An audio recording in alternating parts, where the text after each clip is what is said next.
tentang sebuah inisiatif baru yang sangat menarik, yaitu HR yang manajer body program. Nah, teman-teman mungkin sempat ada yang dengar atau mungkin baru dengar gitu ya. Jadi sebenarnya program ini dirancang khusus untuk para new HR manager dan asisten manager yang ingin mengembangkan kemampuan kepemimpinan mereka. HR yang manajer body program adalah program bimbingan atau mentorship yang bertujuan untuk memberikan dukungan, inspirasi, dan pengetahuan mendalam bagi para pemimpin muda di bidang HR. Sehingga teman-teman bisa lebih siap nih nanti untuk menghadapi tantangan di masa yang akan datang.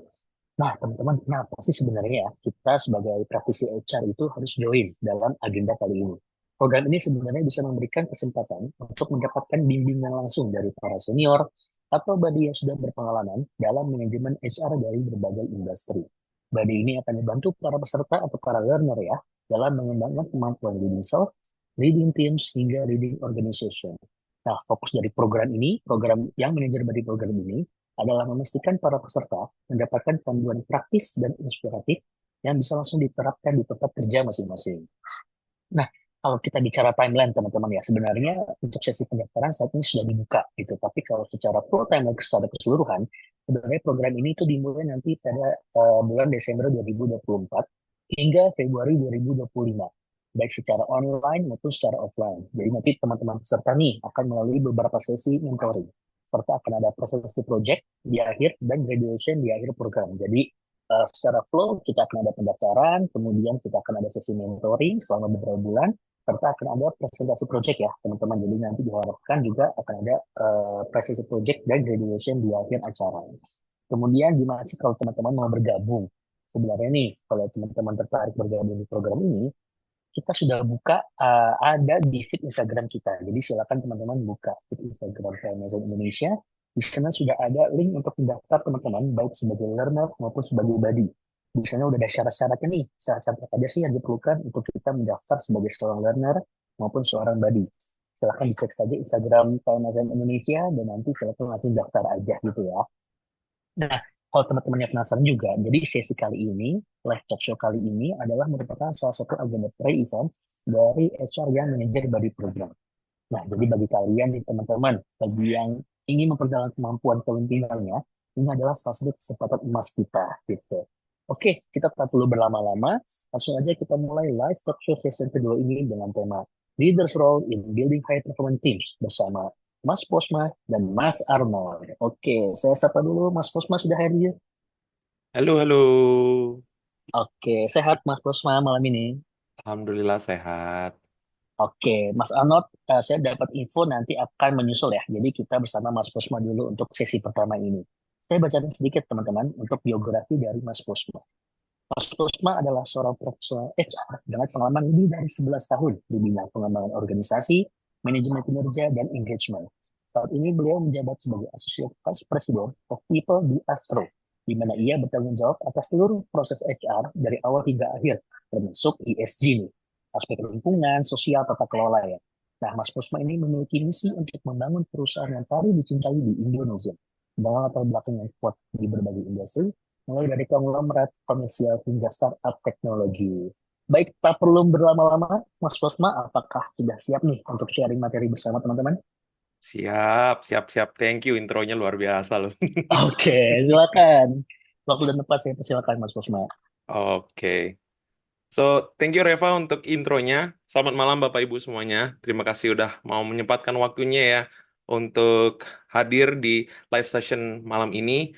Uh, Tadi udah ada perkenalan sedikit dari Reva dan mungkin malam ini kita ngobrol-ngobrol lah ya. Kita sharing-sharing beberapa uh, praktek-praktek yang kita ketahui dan mungkin nanti kita bisa ada diskusi. Dan malam ini memang saya diberikan kesempatan oleh teman-teman PMSM untuk bisa memberikan beberapa mungkin pengalaman ya dari peran pemimpin dalam membangun high performance teams. Dan untuk saya nanti di partner sama Mas Arnold gitu ya. Untuk bagian saya mungkin kita bahas beberapa hal mengenai the foundations.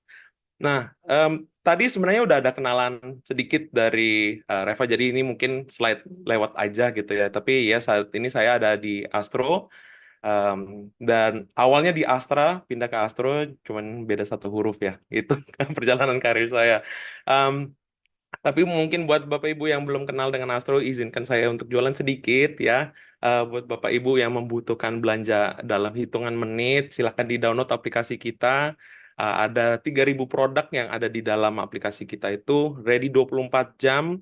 Harganya boleh bersaing lah, boleh dicek, dan anterin dalam hitungan menit ya. Semoga ini bisa bermanfaat, dan kalau ada pengguna-pengguna Astro di sini, thank you sudah menjadi pelanggan kita.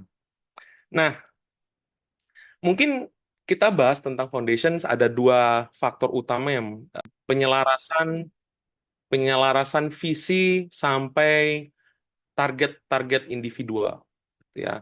Dan yang kedua faktor yang membangun high performance team adalah adanya trust and accountability ya, adanya rasa percaya dan rasa bertanggung jawab satu dengan yang lain gitu ya. Nah, mungkin kita bahas mengenai fondasi yang pertama ya. Yang pertama, mungkin kita ngomong dari visi. Nah, ini kalau visinya Astro tadi udah sempat dibilang tuh sama Mas Reva juga gitu ya. Visinya Astro untuk menjadi perusahaan yang paling dicintai di Indonesia oleh customer-nya.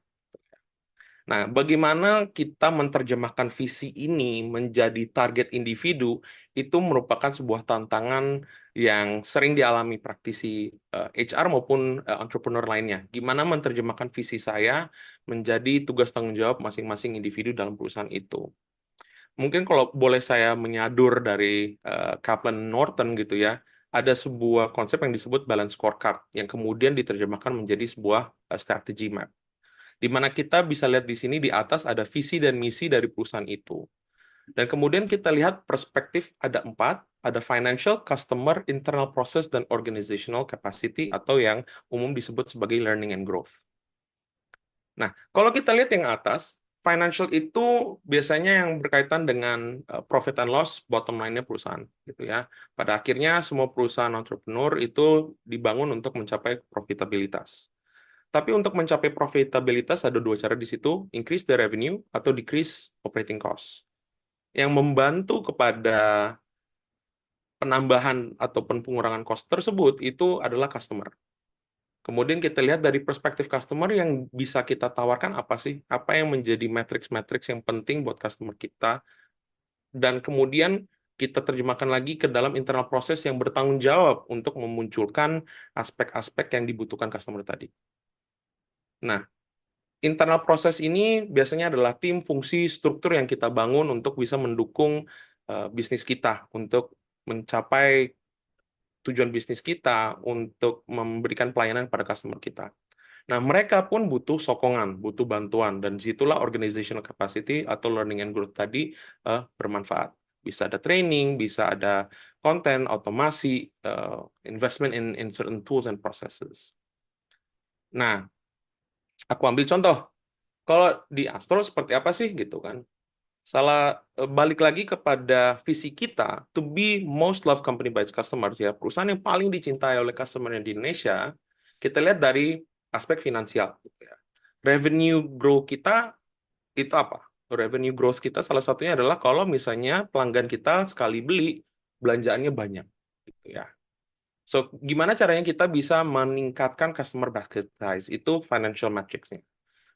Kemudian kita terjemahkan untuk itu buat customer, biar belanja lebih banyak, mereka butuh apa? Oh, assortment. Semakin banyak barang yang bisa saya beli di Astro, ya semakin banyak saya belanja, gitu kan.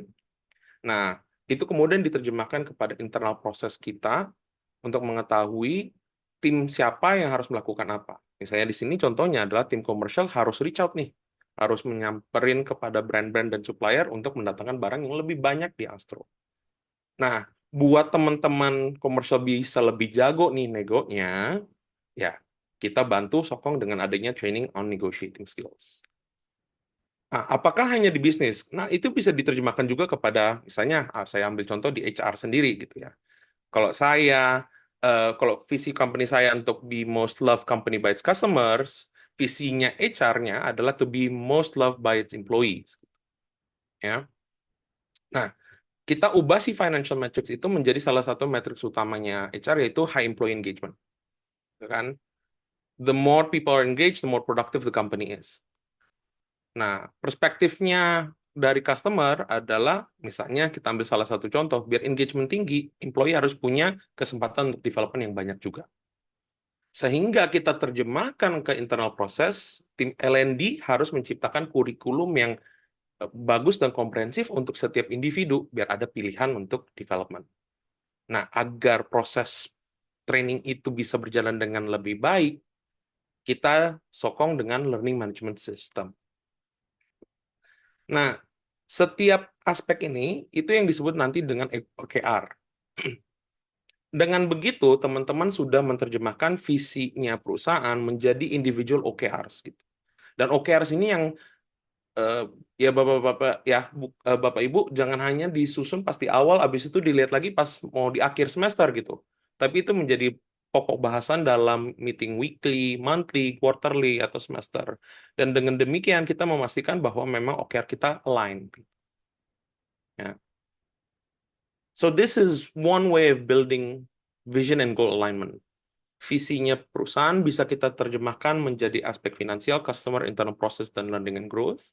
Dan hal ini menjadi matriks atau OKR yang harus kita capai sebagai leader dan sebagai individu. Nah, vision and goal alignment ini penting, Bapak Ibu, biar tim kita tahu kita tuh sebenarnya mau menuju kemana. Dan kalau bahasa kita sehari-hari membahas mengenai target dan membahas mengenai OKR, itu mereka lama-lama ngelotok gitu. Benar-benar ingat, oh ini yang saya kerjakan dan saya kerjakan bermanfaat buat perusahaan seperti apa. So, high performance teams, they know, mereka tahu betul apa yang saya lakukan itu dampaknya pada perusahaan seperti apa. Itu yang pertama harus kita bangun. Nah, selanjutnya, udah tahu nih apa yang mau kita capai bersama-sama, ya, apa yang mau kita tuju bersama-sama, kita kemudian bangun timnya untuk bisa mencapainya. Salah satu fundamental dasarnya adalah trust. Nah, landasan kita percaya nih bahwa kita bisa saling mendukung, saling membantu untuk mencapai target tadi. So, kita udah tahu nih tujuannya mau kemana, sekarang kita bisa saling mendukung dan percaya nggak untuk mencapainya. Tapi pertanyaannya, kapankah rasa percaya itu muncul? Nah, kalau kita di Astro juga memahami trust itu happens because of two things. Terjadi karena dua hal. Yang pertama, kita sebagai individu trustworthy, bisa dipercaya. Dan di lingkungan tim kita terjadi yang namanya psychological safety. Trustworthy itu munculnya ketika apa? Gitu ya. Nah, ini kalau misalnya kita coba pahami karakteristiknya, orang yang disebut sebagai trustworthy yang seperti apa sih? Gitu ya. Um, Sebentar, maaf, ini ada error sedikit. Saya, bentar ya.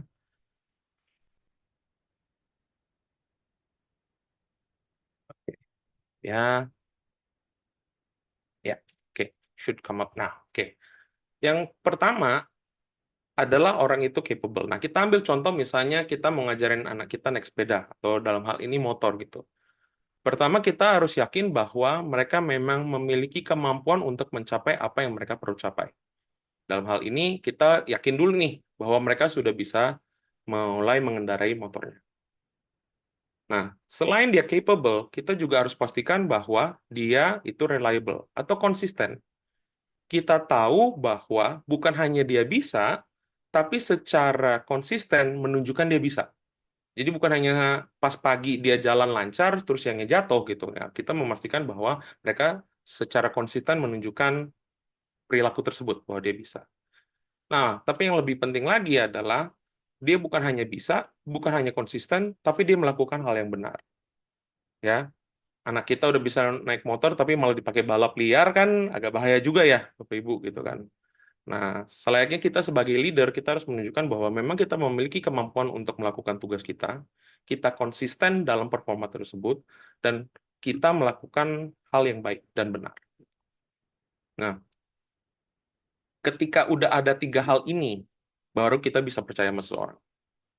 Kita ambil contoh ya, dia mampu dan dia konsisten, tapi dia konsisten melakukan hal yang salah. Ya, kita nggak bisa percaya juga gitu ya. Atau dia konsisten dan dia baik, tapi ya sebenarnya dia nggak terlalu mampu untuk melaksanakannya gitu kan. Ya, akibatnya juga kita nggak bisa percaya. So, memang membutuhkan ketiga aspek ini secara bersamaan agar kita benar-benar meyakini gue bisa percaya sama leader tersebut. Dan bukan hanya kita sebagai leader, tim kita juga.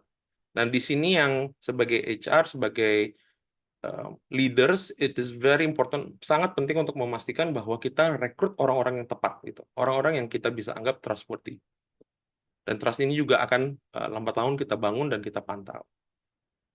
Nah, kitanya sudah trustworthy, individunya sudah trustworthy, apalagi nih yang harus kita bangun biar kita memiliki lingkungan yang saling suportif gitu ya.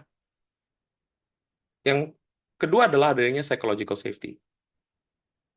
Sebuah tim merasa psychologically safe itu ketika mereka tidak merasa adanya hukuman, judgment, ataupun dianggap remeh ketika dia memiliki ide baru, melakukan kesalahan, mengakui dia melakukan kesalahan.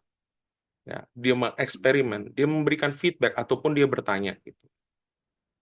Ya kalau orang kita ya, budaya kita ya kalau ditanya ada yang mau nanya nggak, biasanya malu-malu. Kenapa? Karena takut diketawain atau takut dianggap bodoh. Gitu. Ya berarti mereka nggak feel psychologically safe. Di dalam meeting kalau kita tanya ada yang mau pertanyaan atau ada yang mau berpendapat, nggak ada yang nanya, tapi abis meeting pada nanya, pada misu-misu, pada komplain, berarti kita nggak menciptakan lingkungan yang safe. Nah pertanyaannya, gimana caranya kita melakukan apa yang harus kita lakukan agar menciptakan lingkungan yang psychologically safe. The funny thing is, it's doing what is here gitu. Kita yang justru jadi contoh bahwa it's okay to show new ideas, it's okay to make mistakes. Bahwa kita sebagai leader juga melakukan kesalahan dan kita mengakui kita melakukan kesalahan gitu. Bahwa kita bereksperimen dan kita bukan, hey, I don't know what I'm doing, I'm experimenting. Kalau ada masukan, tolong kasih tahu gitu kan. Very open. Sebagaimana kita memberikan candid feedback, kita expect candid feedback juga. Dan kita bertanya. Jadi justru kita menjadi contoh sebagai leader, it's safe to do these kinds of things. No judgment. Nah, so to sum things up, sebelum aku oper ke Mas Arnold yang luar biasa, gitu ya. Pertama, untuk menciptakan high performing team, foundationsnya adalah satu, set your vision. Ini akan menentukan end goal-nya apa. Kemudian kita align matriksnya. Agar semua orang mengetahui apa yang saya lakukan ini memang mendukung pencapaian dari targetnya perusahaan juga. Kemudian kita sebagai leader dan kita sebagai pekerja harus menjadi orang-orang yang trustworthy, capable, reliable, and virtuous. Dan kita juga mendukung penciptaannya psychological safety. Sebuah lingkungan di mana dengan adanya keterbukaan, kita bisa saling berpendapat, beride, berkritik, dan berkembang. Gitu ya.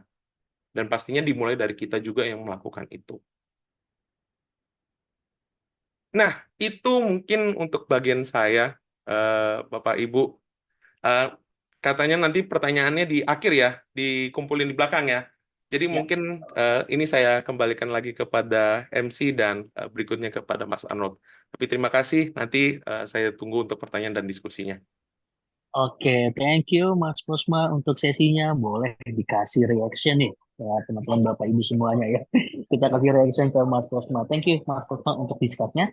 Tapi teman-teman mungkin barangkali ada pertanyaan yang takut lupa gitu ya. Nggak apa-apa, langsung tulis di kolom chat aja. Tapi untuk sesinya akan saya buka di akhir ya.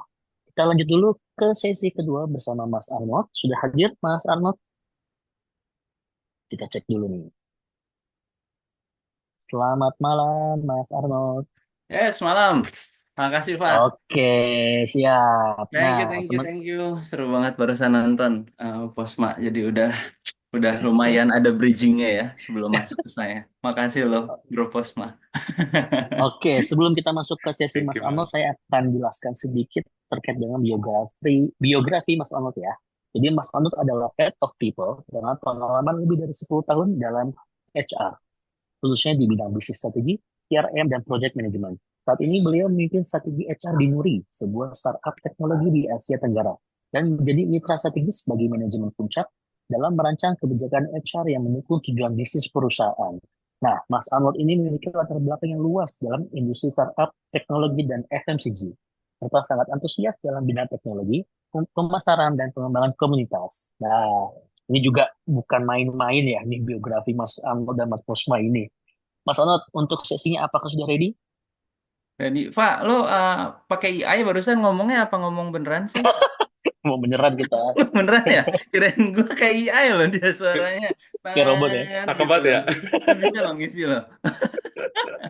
Oke, Makanya gue silakan ngeliatin Mas kan Reva Arnold. ngomong beneran apa enggak. Oh iya beneran ya. Bener Keren lo bocahnya pakai digoyang. AI dia. Jadi lo kerja di sini AI, lo mungkin lagi di belakang ngapain Bisa gitu. jadi teknologi. Siap, thank you juga perkenalannya Pak. Boleh gue share screen-nya kalau gitu ya. Boleh. Oke, sudah kelihatan belum? Bentar, wait. Pakai yang share screen, kemudian.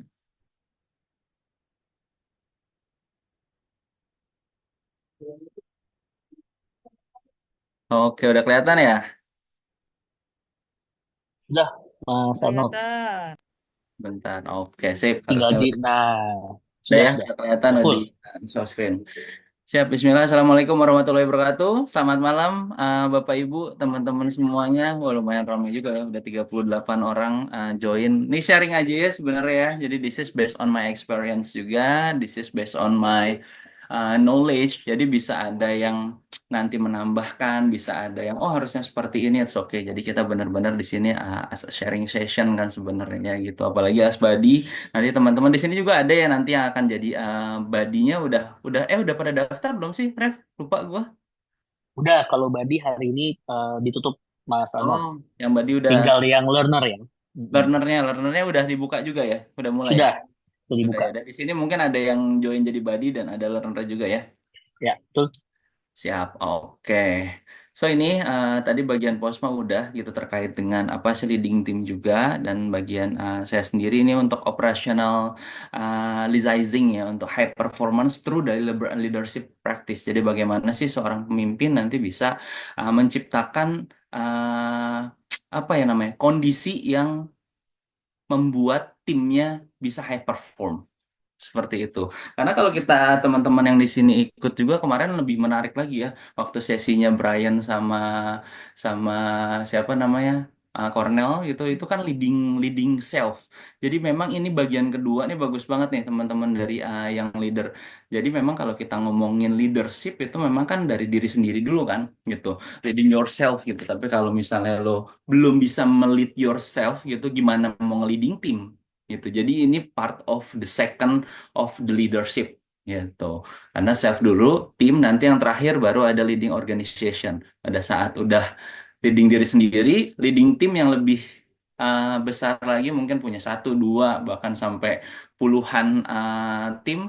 Nanti akan leading organization yang memang satu organisasi akan leading oleh seorang leader ini. Jadi partnya ini akan menarik banget gitu sampai di akhir nanti.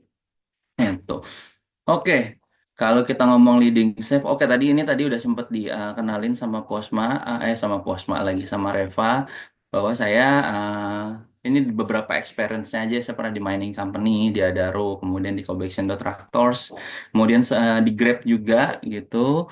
Jadi ini pertama kali apa sih namanya di startup company dari mining udah sekitar 9 tahunan, kemudian pindah ke startup company ke Grab. Next pindah lagi ke FMCG, nyobain lagi FMCG gitu. Habis dari FMCG 5 tahun baru mulai lagi ke startup sampai hari ini.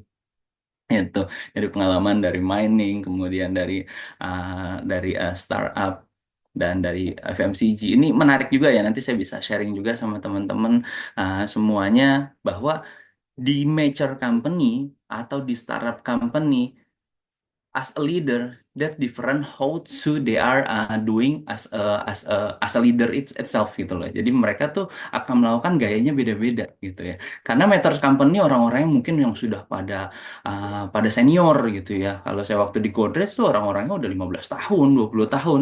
So memanage mereka dan saya saat ini manage Gen Z itu pasti beda banget gitu loh ya. Apalagi yang di Adaro beda juga gitu. Bagaimana waktu saya di Kalimantan baru lulus kuliah, udah menjadi seorang leader, harus menghandle orang-orang akamsi gitu ya, orang-orang sana gitu yang memang udah cukup senior 10 tahun gitu, bahkan 15 tahun juga ada. Saya baru masuk sana, baru lulus gitu. Bagaimana saya bisa melit mereka? Nah, ini benar-benar membutuhkan apa sih namanya? Ya ini ya best practice-nya, butuh knowledge-nya dan sharing-sharing seperti ini gitu. Terutama nanti untuk para teman-teman yang akan ikut program ini bagus banget nih ya gitu ya. Jadi biar nggak kaget lah ya mimpin orang-orang tuh gimana sih seperti itu. Dan nah ini salah satu yang achievement saya juga gitu bikin buku bersama Pak Pambudi atau di sini ada Pak Wing, ada Doni juga gitu dari PMSM. Saya bikin buku Career Hacks.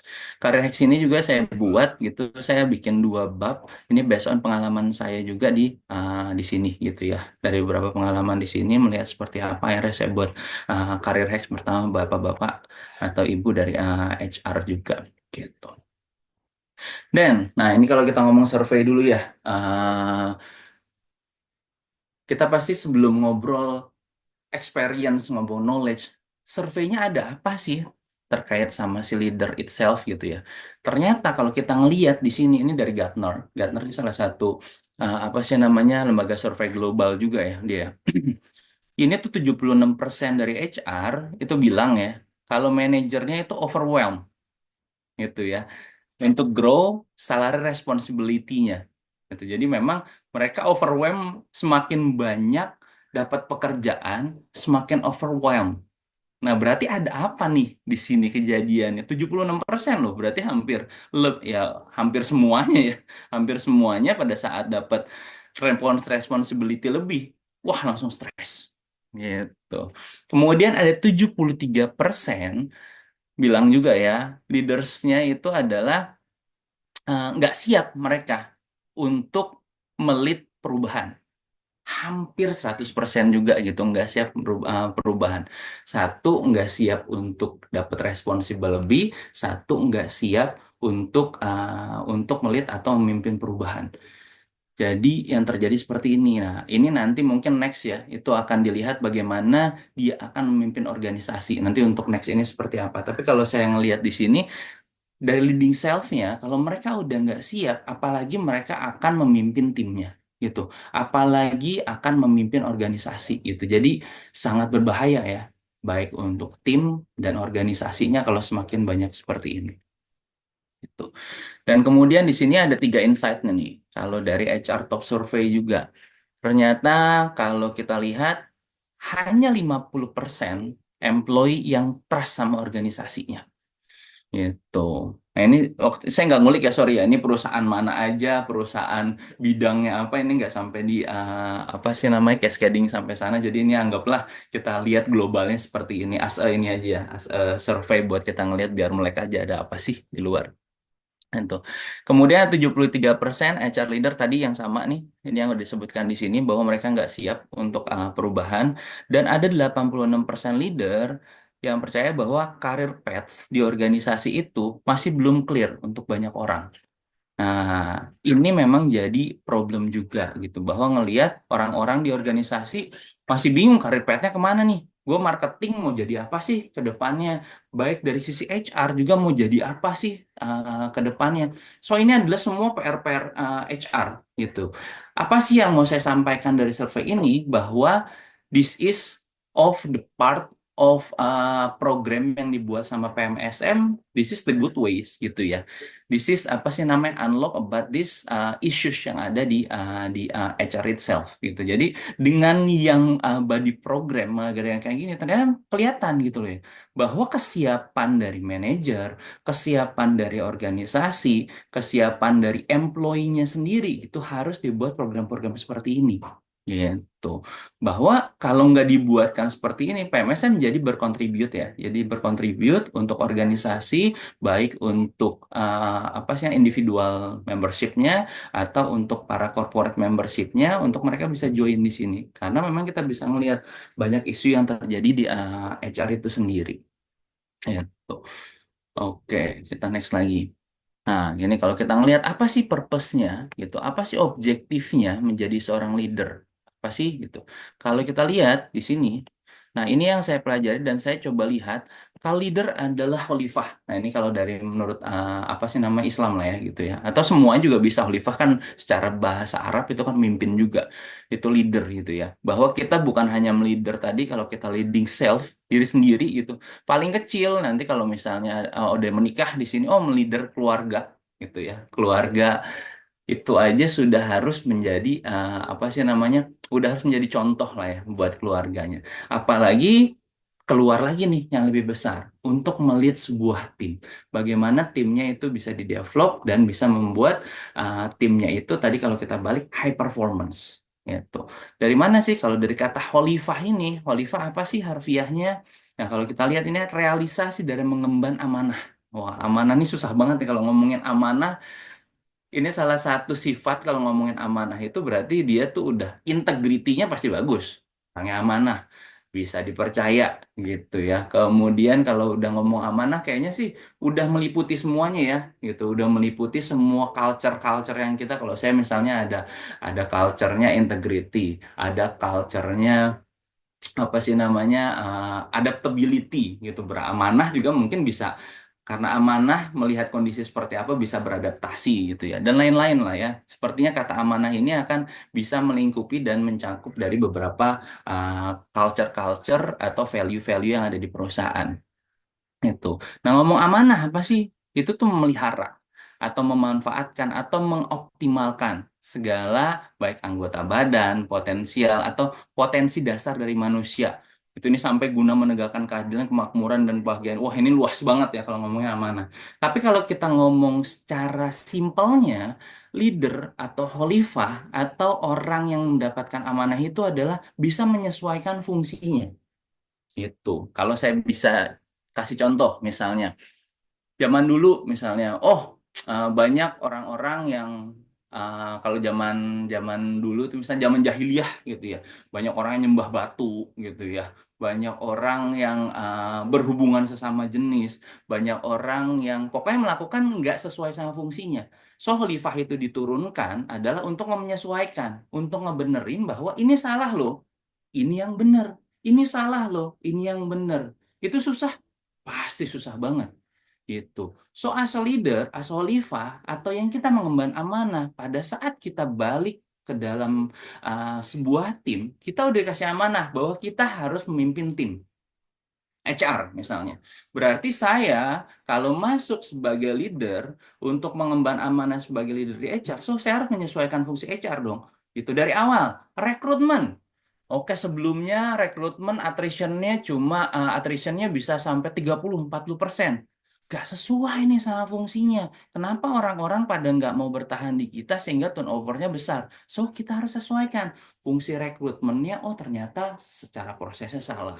Atau kalau ngomong SLA, rekrutmennya bisa 2 bulan, bisa 3 bulan. Wah, itu bisnisnya udah kemana? Orangnya udah nggak ada, orangnya belum ada. Bisnisnya udah keburu tutup, masih aja tetap apa sih namanya, tetap belum fulfill gitu ya masalahnya.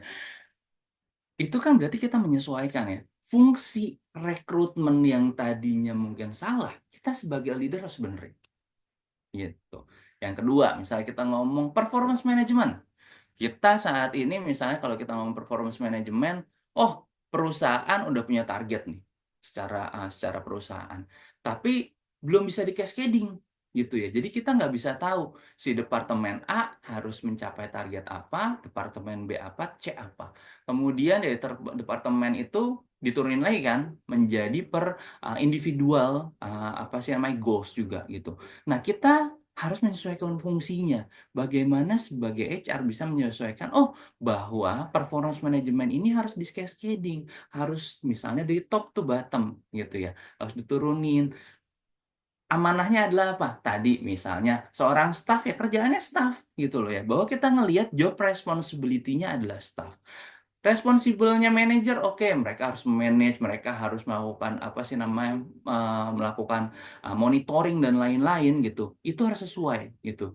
Yang lawan siapa? HR juga gitu. Jadi baik ngelihat dari job responsibility-nya, penurunan targetnya, kemudian penyamaan apa sih namanya, penyamaan pembagian bobotnya itu harus sesuai. Siapa yang ngerjain? HR juga gitu ya. Sampai orang-orang happy di kantor, satisfied-nya yes atau enggak, sampai dengan bisnis berjalan dengan baik atau enggak, apakah HR menjadi salah satu bagian yang memberikan contribute itu? Yes, gitu loh ya. Itu yang disebut dengan seorang leader mengemban satu amanah dan menyesuaikan fungsi yang tadinya tidak sesuai menjadi sesuai, gitu. Nah, itu mungkin purpose-nya ya dari seorang leader. Oke, saya lanjut lagi ya. Nah, triksnya gimana sih? Gitu. Tadi kita udah tahu, oke, kita harus amanah, kita harus menyesuaikan fungsinya. So, kalau kita ngomong bagaimana secara ke tim, gitu ya. Ini saya coba lihat kemarin pas menarik banget waktu saya dapat materi tentang ini, saya pas lagi buka Instagram dan keluar dari bapak-bapak.id. Saya juga izin sama bapak.id. Eh, saya izin ya mau share materi ini karena bagus nih buat sharing gitu loh ya. Biar nggak serius-serius banget gitu. Ini dari bapak-bapak.id. Nanti boleh ngeliat postingannya dan kayaknya relate banget sih nih. Jangan-jangan di sini ada adminnya dari bapak-bapak.id atau kenal sama adminnya, sorry gitu ini dipakai gitu loh ya. Apa sih nama feeds ini karena feedsnya cukup bagus banget. Oke. Nah, kalau kita ngelihat pelajaran-pelajaran kepemimpinan yang bisa diambil dari Tong Samcong. Gitu. Tong Samcong mungkin di sini banyak yang tahu ya, gitu. Kalau saya sebagai millennials tuh ya pasti nonton lah ya dulu ya, gitu. Mungkin Bapak Ibu yang millennials satu yang nggak tahu nih, yang sekarang Gen Z kalau ada di sini ada yang tahu kan nih ya Tong Samcong. Tong Samcong itu punya 3 muridnya. Ada si Son Gokong, Patkai, sama si Wuching. Dia tuh jalan kan. Nah ini aja dia akan mencapai satu tujuan. Kalau kita ngomong performance manajemennya atau goalsnya adalah ke barat gitu kan. Mencari kitab suci ke barat. Berarti tujuannya ke barat. Itu. Fungsinya Tong Samcong menjadi leader dan timnya ini akan mensupport dia agar si Tong Samcong bisa sampai ke barat dan dapat kitab suci itu. Apa sih yang dilakukan di sini pelajarannya? Itu. Pelajaran yang pertama kalau kita ngelihat, nih kalau Tong Samcong bukan yang paling jago, tapi jadi leader gara visinya jelas gitu ya. Jadi kalau kita bandingkan si Tong Samcong tuh kayaknya kalau kalau bukan kayaknya ya, emang nggak bisa bertarung sama sekali kan, gitu nggak bertarung. Lebih jago si Son Gokong kalau bertarung. Jadi leader itu bukan paling jago, tapi yang punya visi jelas. Kalau Son Gokong waktu itu jadi leader misalnya, dia jago berantemnya, tapi mungkin dia nggak punya visinya bagaimana bisa mencapai ke sana, gitu. So salah satu menjadi triksnya itu adalah seorang leader harus punya visinya jelas. Gitu. Lo mau kemana nih? Gue punya HR 1 tahun ini, 1 tahun atau 2025 nanti, teman-teman yang akan jadi leader nih harus tahu mau kemanain si HR-nya. Gitu. Atau megang satu OD lah ya, organization development. Apa nih plannya organization development? Apa plannya talent acquisition dan lain-lain gitu ya. Jadi memang harus visinya jelas dan clear. Makanya kita harus punya goal setting. Untuk apa? Menjelaskan visi dan step by step apa yang kita lakukan. This is good dari si Tong Samcong ini. Kedua, harus punya pengendalian diri yang mumpuni. Oke, kalau kita melihat di sini gambarnya si Patkai, kalau kita bisa apa sih namanya ingat-ingat masa dulu emang si Patkai itu bikin lama perjalanannya karena banyak banget godaan gitu ya, apalagi kalau ngelihat cewek sedikit, wah pasti ada masalah gitu ya dan lain-lain. Tapi yang kuat cuma Tong Samcong dari semua godaan-godaan itu gitu teman apa sih namanya murid-muridnya nggak ada yang kuat. Nah, jadi kalau pengendalian diri ini misalnya gimana ya? Oke, bisnisnya lagi agak goyang misalnya. Si si apa sih namanya?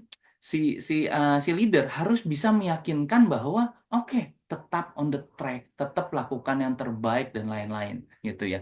Atau dapat challenge apa kayak COVID kemarin misalnya. Ini harus benar-benar ngendaliin nih. Bagaimana jangan sampai iya nih ini sedih banget kayaknya nggak bisa nih kita. Nah, jadi itu yang menjadi masalah. Jadi kita harus punya pengendalian diri ya sebagai leader. Yang ketiga, ini bagus banget nih. Ini biasanya kita sebagai tim gitu ya, atau tim kita berharap sama kita adalah kita bisa mengerti potensinya dan bisa mengakomodir keahlian anak buah gitu ya. Siapa yang jago Excel? Siapa yang jago bikin deck? Siapa yang jago untuk negosiasi dan lain-lain? Kita harus bisa tuh gitu ya, ngelihat. Kalau di sini kan ketahuan nih, si Son Gokong jagonya apa? Pakai apa? Wucing atau apa yang lebih gampang lagi kalau dari segi sepak bola lah ya. Dia tahu bagaimana striker di mana posisinya. Oh, ini kayaknya bagus striker nih gitu loh. Nah, yang biasa jadi back ternyata lo kayaknya bisa jadi striker. Nah, mungkin kalau seorang coach gitu lo bisa tuh ngelihat potensinya dan akhirnya bukan posisinya ini lagi akan dipindahkan posisinya dengan beberapa hal coach yang dijalankan. Jadi seorang leader harus tahu potensi anak buahnya dan bisa mengakomodir itu. Selanjutnya ada tiga lagi. Kemudian tabah plus kagak dikit-dikit mau nyerah. Nah, ini juga bener nih gitu. Pasti teman-teman ada up and down ya gitu ya sebagai leader juga. So, leader kayaknya harus up terus nih gitu ya. Walaupun susah-susah gitu ya.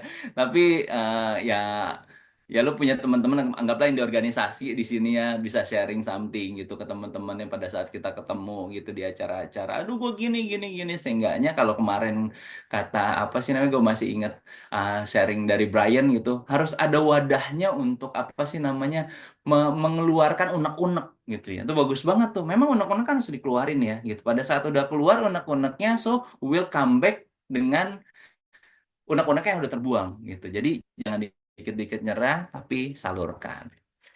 Selanjutnya, ini juga penting, reward and punishment. Jadi kalau misalnya ada yang bagus, let's doing a small celebration, teman-teman. Jadi apapun itu, misalnya, oh, projectnya sukses, oh, HRM, HRS baru di approve, apa sih namanya, budgetnya dan lain-lain gitu. Small celebration tuh penting banget, gitu. Ulang tahun lah ya, paling enggak lah ya, itu rayain kecil-kecilan kayaknya bagus.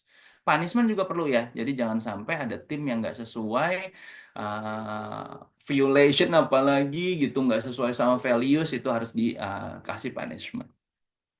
Terakhir berdoa ya udah pasti berdoa penting lah ya siapa sih di sini yang nggak harus berdoa jadi harus diiringi dengan doa gitu dengan apapun yang kita lakukan sebagai leader ya doa akan bagus lah ya buat buat support kita juga.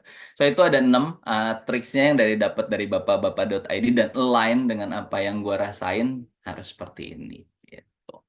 The last. Nah, ini yang menarik nih. Dengan semua yang udah kita lakukan sama tim kita tadi, gitu ya, bahwa ini sepertinya nih, mungkin ada yang sesuai, ada yang enggak ya. Tapi ini yang menurut gua bisa kita bedakan mana yang college, mana yang teman, mana yang friends gitu. Kalau di sini kalau kata-katanya dari dari Beat Authority ini gitu yang saya dapat gitu saya baca, your colleagues are not your friends gitu loh ya.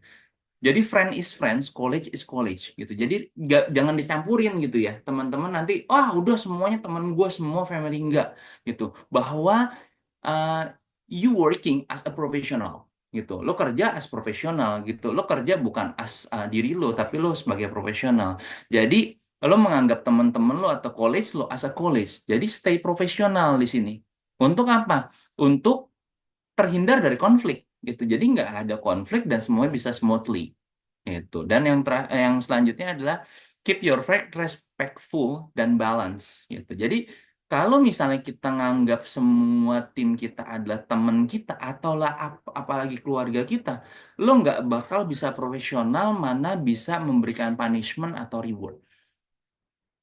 That's dangerous lah ya kayak gitu ya. Jadi kalau udah nganggap semua teman, jadi lo nggak bakal enakan gitu loh, nggak bakal enakan sama tim lo karena lu temen gue semuanya udah deh serahin aja sama gue biar gue yang hadepin nggak bisa gitu ya.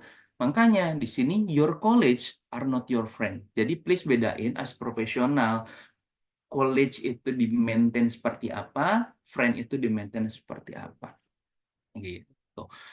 Dan mungkin secara summary-nya tadi ada summary-nya yang udah di akhir di awal dijawab disampaikan sama saya sendiri bahwa leader adalah khalifah. Jadi summary-nya as leader kita harus amanah gitu ya. Harus menjalankan sesuai dengan fungsinya atau menyesuaikan dengan fungsinya biar semuanya uh, tim bisa berjalan dengan baik, organisasi berjalan dengan baik dan semuanya bisa running smoothly. Itu mungkin Bu Reva dan teman-teman yang bisa gue share terkait dengan leading chef hari ini. Ayo kita discuss. Oke, thank you Mas Arnold. Ya, Give your best sama-sama. reaction to Mas Arnold, teman-teman semua. Oke, thank you nih. Jadi kita udah dapat foundationnya dari Mas Posma, kita juga dapat operational levelnya gitu ya dari Mas Arnold. Nah, teman-teman, kita buka sesi Q&A, discuss aja kita sebenarnya gitu ya. Mungkin 10 sampai 15 menit teman-teman yang mau ditanyakan terkait dengan pengalaman or materi dari Mas Posma atau Mas Arnold, boleh langsung raise hand aja gitu ya. Nanti mau open cam atau open mic juga nggak apa-apa. Di kolom chat juga boleh gitu. Nah, sampai kita menunggu teman-teman nih, saya ada satu pertanyaan untuk Mas Posma dulu nih. Mas Posma kan kita bahas foundation gitu ya. Kita bahas gimana cascade dari balance scorecard ke OKR. Nah, gimana sih Mas cara kita implementasinya gitu ya ke teman-teman di Astro kalau dari versi Mas Posma? Dan gimana caranya kita sebagai HR itu untuk meyakinkan semuanya bahwa itu tuh satu visi yang sama, tujuan yang sama, harus bisa jalan semuanya bareng-bareng gitu, Mas Posma. Hmm. Aku mungkin sambil izin share screen ya, nggak apa-apa ya. Boleh Mas Posma? Bentar ya. Kelihatan ya? Oke. So, mungkin kalau kita merujuk kepada yang kita sebut dengan alignment dan OKR, nggak bisa dipungkiri bahwa akan sangat mulus kalau alignment itu datang dari atas gitu ya. So dari atas udah and puncak kepemimpinan yang menentukan, oh ini visi saya, cara mencapainya seperti ini, dan kemudian dia cascade down kepada timnya gitu. Pada akhirnya kan perusahaan punya satu visi gitu kan. Kita nggak punya multiple CEOs, kita nggak punya multiple leaders gitu kan. Pada akhirnya puncak pemimpinan atas dan dia yang bantu untuk decide where this company wants to go. Nah, sangat penting bagi dia untuk bisa memiliki visi yang jelas dan kemudian menentukan gimana cara-cara untuk mencapainya. Nah, langkah-langkah untuk mencapainya baru dia bagi-bagi tuh sama timnya. Nah, misalnya kita balik lagi pada visi yang ada di sini ya, kalau kita lihat kepada balance scorecard, um, ada aspek finansial, customer, internal process, dan itu yang kemudian si CEO atau puncak paling atas bagi-bagi pada timnya. Saya mau mencapai ke sini, how do I get there? Apa yang bisa dibagi-bagi sama teman-teman porsinya pada fungsi marketing, pada fungsi sales, operations, apa yang bisa dilakukan di masing-masing tim untuk bisa mencapai tujuan utama itu. So memang harus ada gerakan dari atas. I think that's most important, dan sebagai HR itu pentingnya kita untuk bisa memahami bisnis dan memiliki hubungan yang baik dengan puncak pimpinan gitu. Pada akhirnya kita yang membantu untuk, kalau di Astro ya, salah satu tugas kita untuk membantu mengcascade down itu, untuk memastikan bahwa memang sampai ke level individu mereka punya OKR yang make sense gitu. Yang mereka tahu bahwa oh saya melakukan ini untuk mendukung pencapaiannya perusahaan gitu. Jadi itu menjadi suatu praktek yang kita biasakan dari puncak pimpinan. Kita ada planning cycle lah ya kita sebutnya, di mana kita menurunkan visi itu menjadi matriks yang bisa dikerjakan tiap individu. Kita di HR membantu teman-teman untuk mengcascade down target-target tersebut, membantu untuk monitoringnya, memudahkan dengan sistem dan tools biar mereka bisa pantau. Tapi yang paling penting pada akhirnya adalah sebagai leaders, kita juga yang ada di seperti bawah sini, itu OKR atau target itu yang dipakai sebagai bahasan sehari-hari. Ya, untuk weekly, monthly, quarterly. Jadi bukan hanya dokumen cantik yang disiapin di awal semester di review di akhir gitu ya. Tapi emang benar-benar kita bahas secara konsisten. Jadi kita tahu oh benar tercapai atau enggak. Itu sih ya, mungkin praktek yang kita lakukan di Astro ya. Jadi dari atas udah clear, dibantu turunin dan dimonitoring, dan dijadikan bahasa sehari-hari untuk memastikan kita selalu align. Itu sih, Reva. Oke, thank you Mas Posma. Ini juga teman-teman mungkin tiap perusahaan pasti beda-beda ya Mas Posma gitu. Tapi tadi bisa diambil best practices-nya, mungkin bisa kita jalankan di perusahaan masing-masing. Terutama monitoring ya, mungkin itu cukup berperan Yes, penting ya Mas Posma. betul, betul, betul. Ya, Oke, thank you Mas Posma. Kita lanjut nih dari grup chat gitu ya. Ini ada yang raise hand. Mungkin Mas Lean ya. Mas Lean hadir. Silakan. Ya, hadir Mas. Mohon maaf Oke, saya nggak bisa open cam. Terima kasih gak Mas apa-apa. Reva. Ya, Oke, thank you silakan Mas. Mas Musma dan Om Arnold. Saya panggil Om Arnold karena Om Arnold ada om saya juga. Thank you Om Arnold. Tadi Saja. pembahasannya cukup menarik.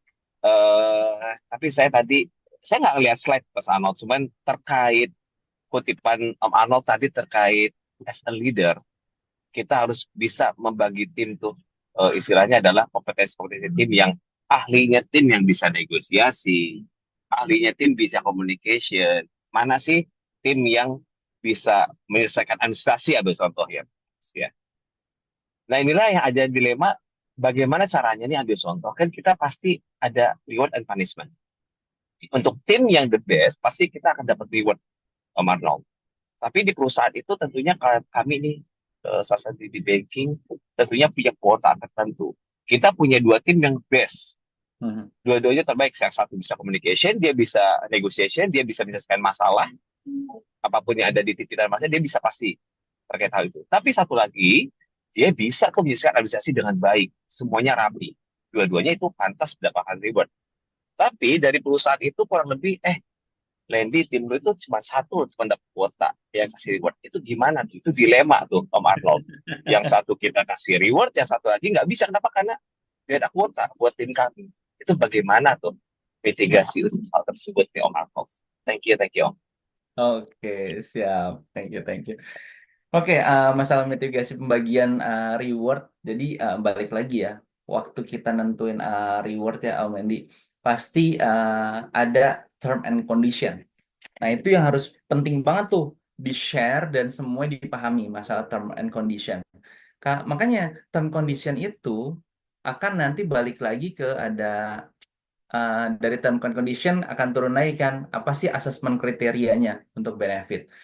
So kita harus firm di situ. Jadi kalau kalau Om Leni tadi ngomong ini udah di akhir nih gitu ya. Yang harus kita lihat adalah sebagai leader atau sebagai HR apalagi untuk rewards and reward punishment atau compensation and benefit yang kita kasih, kita harus siapin apa sih namanya syllabusnya yang jelas gitu. Bahwa ada pedomannya bagaimana menentukan kalau seri gitu. Kalau main bola nih, wah sama-sama bagus nih gitu loh. Seri ya ada pertambahan waktu. Nggak ada yang juga menang. Adu penalti, akhirnya ada yang menang gitu. Sama-sama bagus nggak misalnya timnya sama-sama bagus, tapi tak harus ada yang menang salah satunya. Karena salah satunya lebih mungkin ada yang lebih diuntungkan karena lebih lebih laki gitu ya, atau memang lebih lebih bagus gitu di ujungnya secara mentalitasnya. Nah, itu yang harus ditentukan kan. Jadi, yang bisa kita ngelihat adalah balik lagi ke syllabusnya, balik lagi ke Bible-nya, balik lagi ke kitabnya, balik lagi ke guidelines-nya seperti apa sih, Om Randy. Jadi, kita nggak bisa ngelihat, oh, antara dua ini harus kita gimana baginya.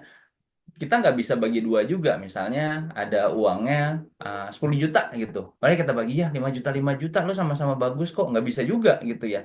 Karena that's not fair gitu. Jadi tetap balik lagi bagaimana kita menentukan apa sih namanya itu tadi angka-angkanya untuk sebagai assessment kriterianya biar fair waktu ada yang sama. Gitu sih, saya lebih ngelihat situnya. Jadi sebelum ke akhirnya, tapi yang lihat depannya dulu. Jadi kalau itu udah clear sih, Om Nedi pasti harusnya akan dibaginya clear. Seperti itu. Itu Ya, mungkin dari saya satu lagi tambahan. um, bisa menyikapinya ya gitu. Itu kan gimana menyikapi kadang-kadang jadi leader takut juga kalau misalnya bedanya sedikit doang itu bikin sakit hati.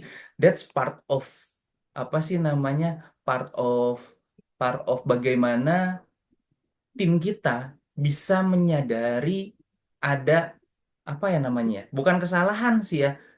Ya lo better lah daripada gua walaupun sedikit gitu ya. Nah, itu bukan kita jadi kasihanin sih. Jadi ya lo harus terima gitu ya. Jadi kita kadang-kadang saya as leader juga harus bilang lo bagus dua-duanya tapi lo harus menerima kalau ada yang lebih bagus daripada lo gitu. Nah, itu sih salah satu hal yang menurut saya sendiri sih akan bagus gitu ya untuk pengembangan atau growing dari tim kita sendiri. Jadi jangan sampai kita manjakan, jangan sampai kita fight terus untuk mereka, tapi mereka pun harus paham bagaimana mereka menyikapi ini gitu loh bahwa bukan bukan semata-mata atasan gua nggak ngebela gua enggak gitu bahwa kita bisa ngeliat. Tapi balik lagi ke Bible-nya, balik lagi ke guidelines-nya itu harus cukup clear.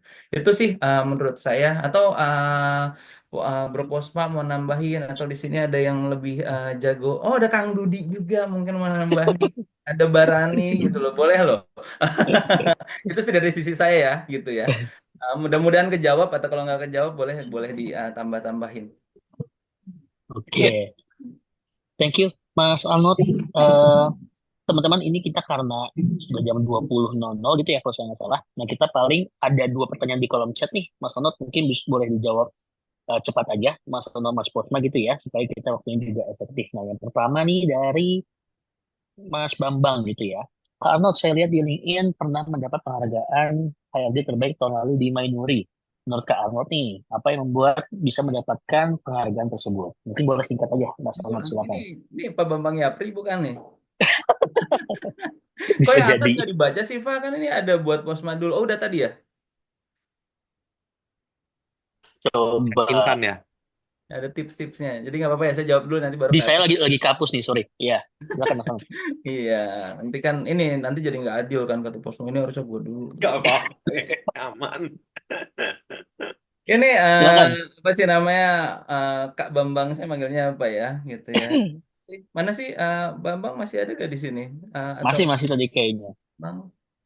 Oke, ini saya sharing tahun lalu memang waktu itu Nuri ada perubahan apa sih namanya perubahan organisasi gitu ya. Dari tadinya kita minus growth-nya tuh minus banget gitu. Akhirnya kita perubahan organisasi, kemudian penyesuaian visi dan misi lagi, kemudian setting goal setting lagi. Yang saya lakukan sebagai HR itu adalah melakukan alignment untuk si apa sih namanya organization structure-nya gitu. Dari 50 saya bikin cuma 30 orang. Tetapi secara bisnis itu bisa naik 300% gitu loh ya. Jadi secara bisnis naiknya 300%, tetapi manpower budgetnya bisa turun 40%. Nah dari situ sih saya bisa bilang bahwa organization design yang saya buat itu udah sesuai sama bisnis yang waktu itu dijalankan.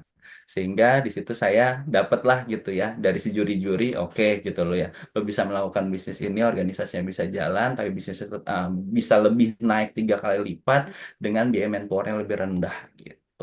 Itu sih yang saya lakukan waktu itu dan banyak lagi detailsnya nanti kalau mau chat boleh saya sharing seperti apa hasil yang waktu itu saya lakukan.